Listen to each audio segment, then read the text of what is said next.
From CBS News Bay Area, this is the Evening Edition.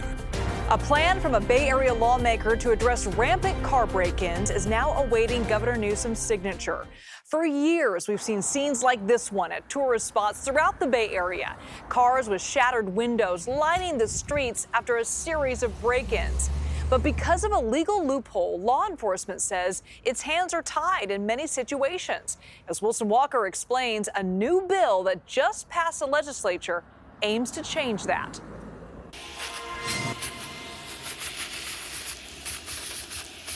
If you have proof that someone broke into a car, that should be enough to convict the person and to have accountability.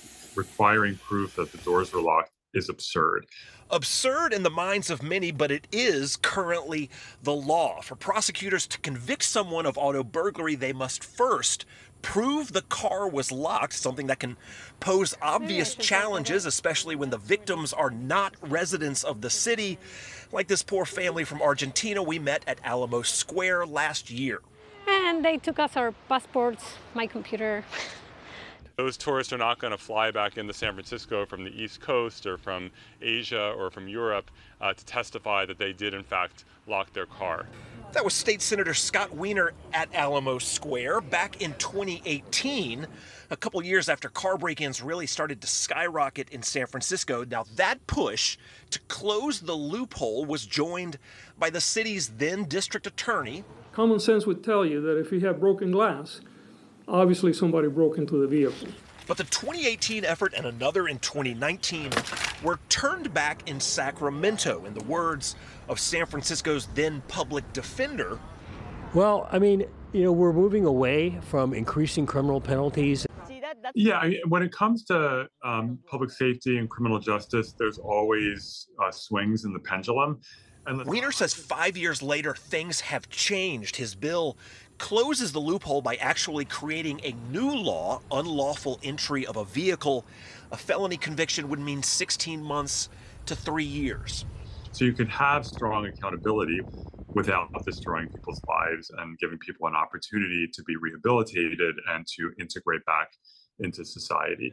You'll remember San Francisco police launched a significant crackdown on this last August, and car break-ins are down 50% in the city since 2022. However, a trip by Alamo Square will likely reveal that there is still work to be done. And this bill, once it is signed into law, which I believe that it will be, will give them an additional tool to hold people accountable for breaking into cars. Now, the bill also creates another new law that allows for the prosecution of anyone in possession of more than $950 worth of property taken from a vehicle. That's whether the person took it themselves, was found holding it, or trying to sell it.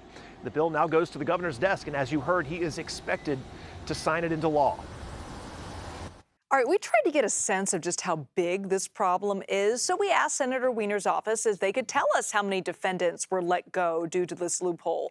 They referred us to prosecutors, so we asked the San Francisco DA's office, and they told us they do not have those numbers.